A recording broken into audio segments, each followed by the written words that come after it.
First story, the abandoned factory. 4 girls were walking home from Halloween in 2002. They passed by an old, abandoned factory that stood beside a field. People said the factory was haunted, and many refused to go near its grounds. When the girls reached the middle of the field, one of them suggested it would be interesting to explore the old factory. The others were frightened at first and refused to go in, but one of them eventually agreed, just for fun, and so she could later brag to her friends about how brave she was. 2 girls climbed over the fence, while the other 2 stayed behind to wait. After about 20 minutes, the girls who remained began to worry. Suddenly, they heard blood-curdling screams coming from the direction of the factory. It sounded as if their friends were screaming and terribly frightened. The girls waiting outside panicked and ran home without looking back. The 2 girls who dared to go into the factory on Halloween night were never seen again. The factory still stands in the same place.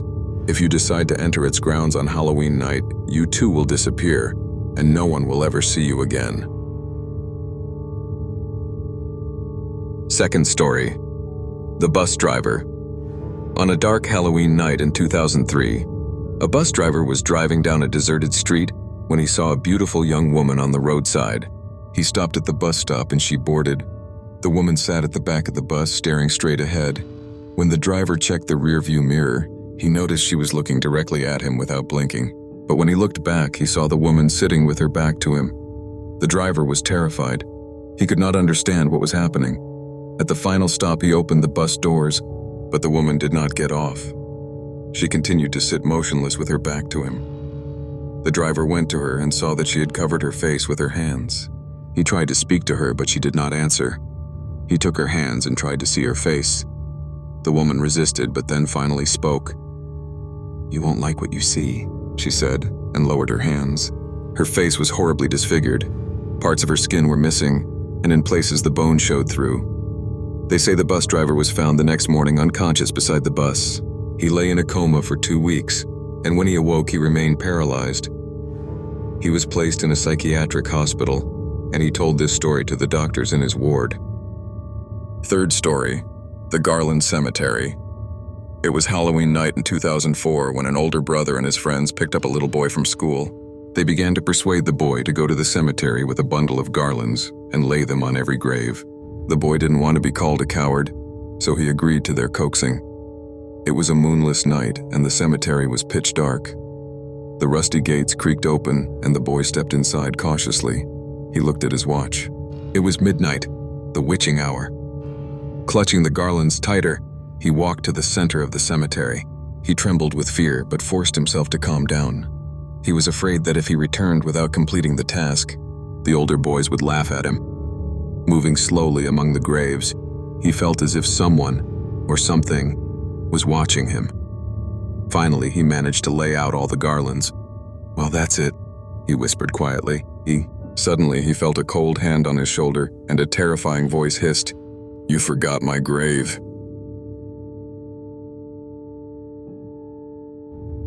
Fourth story, Black Diamonds.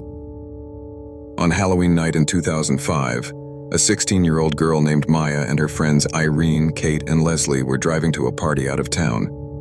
They were, of course, on the highway. The car began to slow down as if it had run out of gas, though the gauges showed the tank was full. Maya and Leslie got out to check the engine. When they opened the hood, there was a hand lying there, one bare hand. The girls were so frightened they could hardly scream. Leslie reached for the hand to touch it, but suddenly the hand moved. This time they both screamed, and Irene and Kate ran out of the car screaming as well. They said a person missing a hand had appeared on the back seat. The girls ran, and the car started slowly moving after them.